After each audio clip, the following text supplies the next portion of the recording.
ये नहीं कहा जा सकता कि अगर किसी के घर में पिता नौकरी पर है तो उसके बाद उसके बेटे ने नौकरी नहीं करनी चाहिए। यह नहीं कहा जा सकता कि अगर किसी के घर में पिता ने ग्रेजुएशन कर लिया है तो उसका बेटा ग्रेजुएट ना हो। यह नहीं कहा जा सकता कि किसी परिवार में अगर डॉक्टर इंजीनियर पैदा हो गए हैं तो अब उस परिवार में डॉक्टर इंजीनियर पैदा ना हो। और अगर ऐसा करना है तो इसके लिए उन्होंने यह कहा है कि क्रीमी लेयर की शर्त लागू होनी चाहिए।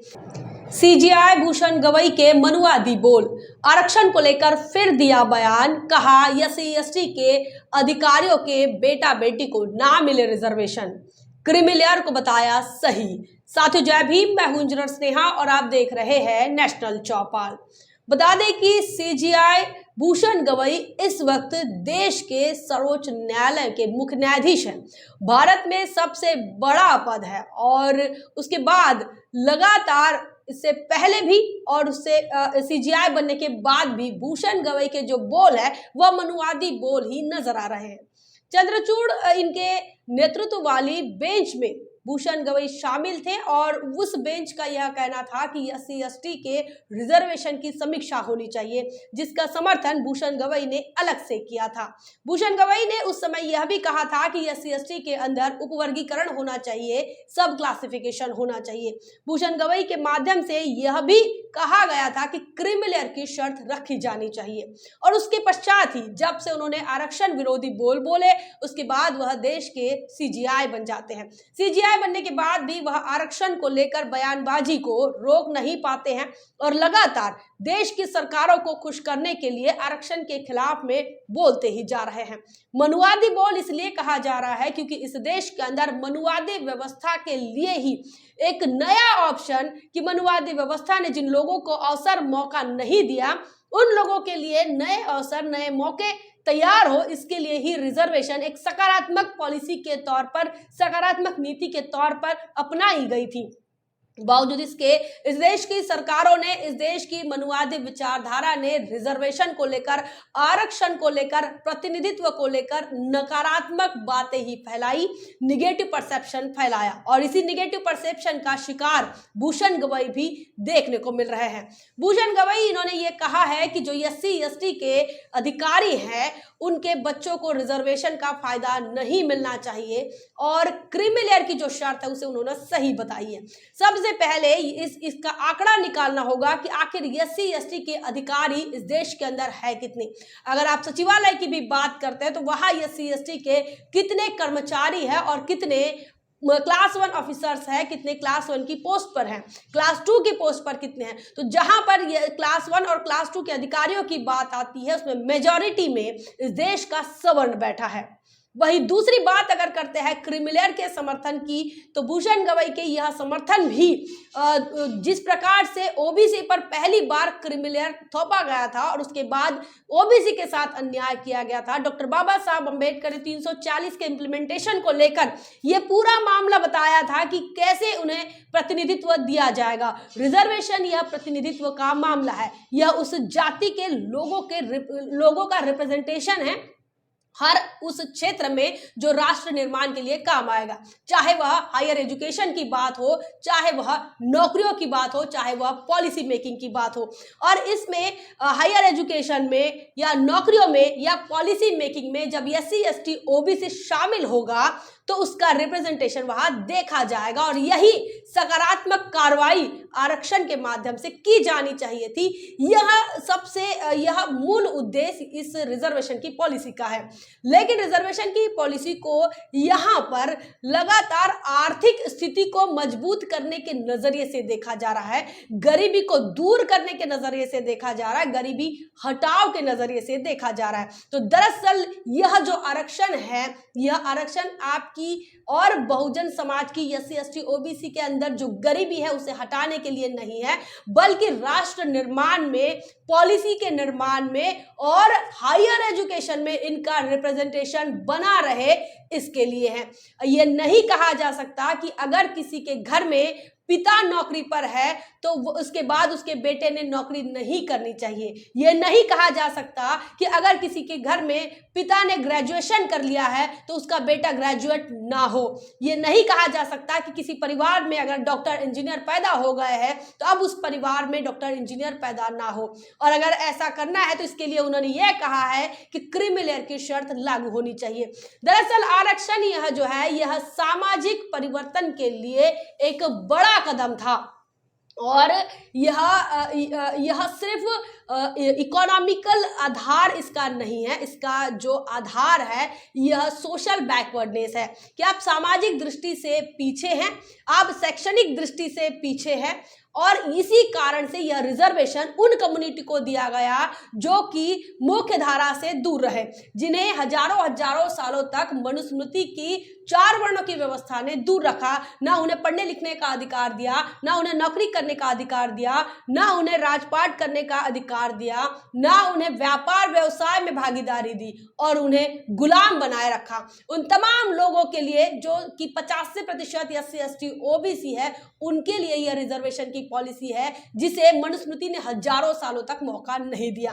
लेकिन जिस प्रकार से इस देश में कांग्रेस और भारतीय जनता पार्टी ने परसेप्शन बनाया कि कैसे आरक्षण जो है यह आरक्षण इनकी आर्थिक स्थिति को सुधार रहा है और अब इनकी आर्थिक स्थिति सुधर गई है तो अब आरक्षण पर लगाम लगानी चाहिए। बता दें कि कांग्रेस के शासनकाल में इन्होंने SC ST का बिल्कुल भी बैकलॉग नहीं भरा। रही बात अगर OBC की तो OBC के लिए जगह ही नहीं होती थी। रिजर्वेशन OBC को 90 के बाद मिलना शुरू हुआ जब बहुजन समाज पार्टी ने मंडल आयोग का नारा लगाया। उससे पहले OBC के लिए कोई रिजर्वेशन नहीं था, ना नौकरियों में रिजर्वेशन था, ना हायर एजुकेशन में। तो बताने की बात यह है कि रिजर्वेशन की जो पॉलिसी है, इस रिजर्वेशन की पॉलिसी को अब सीधा सीधा गरीबी अमीरी से जोड़कर देखा जाना यह तर्क संगत नहीं है, न्याय संगत नहीं है, बल्कि रिजर्वेशन की जो पॉलिसी है यह प्रतिनिधित्व के रूप में देखना चाहिए। वह उस जाति के लोगों के लिए प्रतिनिधित्व है।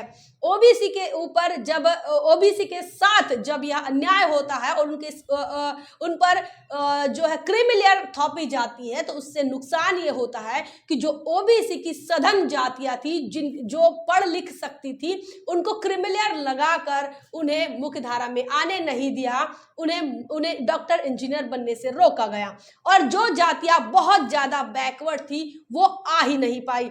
मतलब इस रिजर्वेशन का उन जातियों के लोगों को फायदा ही नहीं मिला और यह कई मायने में अगर देखा जाए तो लगभग यह नाकाम ही साबित हुआ, सिर्फ और सिर्फ क्रीमी लेयर की वजह से। इसका फायदा जितना समाज को होना चाहिए था, इसका रिप्रेजेंटेशन OBC में जितना दिखना चाहिए था, वह नहीं दिख पाया। इसी के साथ साथ OBC की अगर गिनती की जाती है तो काका कलेलकर आयोग की बात करें या मंडल आयोग की बात करें तो इनकी संख्या 50% से ज्यादा है, बावजूद इनको 27% रिजर्वेशन दिया जाता है। उन 27% में भी क्रीमी लेयर की जब शर्त लगाई जाती है तो लगभग 27 से 50% लोग बाहर हो जाते हैं रिजर्वेशन से। तो इस प्रकार से OBC के साथ लगातार यह अन्याय हुआ और यह क्रीमी लेयर असंवैधानिक है, लगातार बहुजन आंदोलन में काम करने वाले लोग बता ही रहे थे। उसके बाद भी भूषण गवई इन्होंने अब फिर से क्रीमी लेयर की बात की, सब क्लासिफिकेशन की बात की और क्रीमी लेयर SC ST पर भी लगाए जाने की उन्होंने अपील की, उन्होंने प्रस्ताव रखा था और वही प्रस्ताव पारित भी हुआ, उसे मंजूर भी किया गया। अब सब क्लासिफिकेशन पर काम हो रहा है, क्रीमी लेयर पर काम हो रहा है और अब वह बयान भी दे रहे हैं और बयान में उन्होंने कह दिया है कि अब SC ST के अधिकारियों के बेटा बेटी को रिजर्वेशन की का फायदा नहीं मिलना चाहिए, उन्होंने छोड़ देना चाहिए। बता दें कि जब यह जो रिजर्वेशन है यह 2 जगहों पर लागू होता है, एक होता है सरकारी नौकरियों में और दूसरा होता है एजुकेशन में, हायर एजुकेशन में।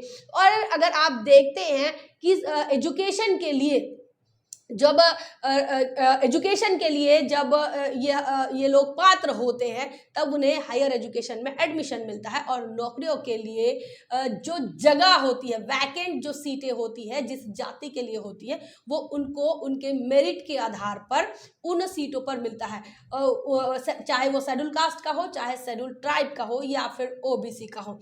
इस प्रकार से इस रिजर्वेशन की पॉलिसी काम करती है। आज के तारीख में प्राइवेट सेक्टर को 100% प्राइवेट करने का काम कांग्रेस के बाद भारतीय जनता पार्टी कर रही है। कांग्रेस के अधूरे काम को पूरा करने का काम भारतीय जनता पार्टी ने किया है, और ऐसे में गवर्नमेंट सेक्टर्स लगभग बहुत चुनिंदा रह गए हैं। अब बचा इस रिजर्वेशन का जो इस्तेमाल है करना कहाँ है, तो अब वह हायर एजुकेशन में हो सकता है, और वह आईआईटीज जैसे और सेंट्रल यूनिवर्सिटीज जैसे या नेशनल यूनिवर्सिटीज जैसे जगहों पर, संस्थानों में पहुंचने के लिए अगर कोई छात्र SC/ST के प्रयास करते हैं, तब जाकर यह रिजर्वेशन इस प्रतिनिधित्व का इस्तेमाल हो रहा है। लेकिन अब उससे भी रोकने की कोशिश जो है वो इस पूरे मनुवादी सिस्टम के माध्यम से हो रहा है, और उसी मनुवादी की भाषा, उसी मनुवाद की भाषा अब CGI भी बोलने लग गए हैं। यह बड़ा ही चिंता का विषय है। क्या ऐसे बोलने की वजह से ही वह CGI बने हैं? यह सबसे बड़ा सवाल है।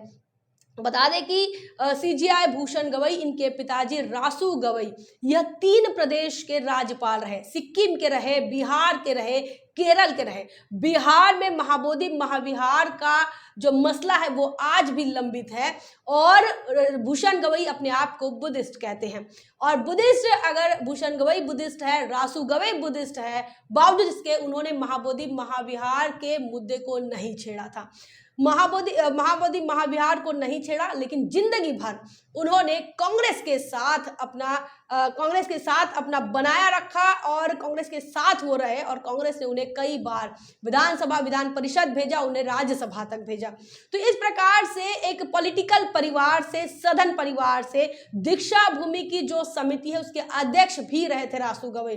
कई कॉलेजेस उनके पास है, और ऐसे परिवार से भूषण गवई आते हैं। वो नहीं समझ पा रहे हैं कि आज के तारीख में अंबेडकर नगर में शनि मंदिर के अंदर अंबेडकर नगर में किस प्रकार से जुल्म ज्यादतियां हो रही है। शनि मंदिर में आप टीका लगाते हैं, तब आपकी जाति पूछकर आपकी पिटाई होती है। उड़ीसा में जो घटना घटित हुई है कि कैसे आपको इंसान नहीं समझा जा रहा है। मुजफ्फरपुर में महिलाओं के साथ बलात्कार हो रहा है उनकी जाति पता करके। तो यह घटनाओं को अभी भी भूषण गवई नहीं समझ पा रहे कि जाति की वजह से आपके साथ यह ऐसा बर्ताव होता है, और इसी वजह से जाति के कारण ही सम्मान होना चाहिए।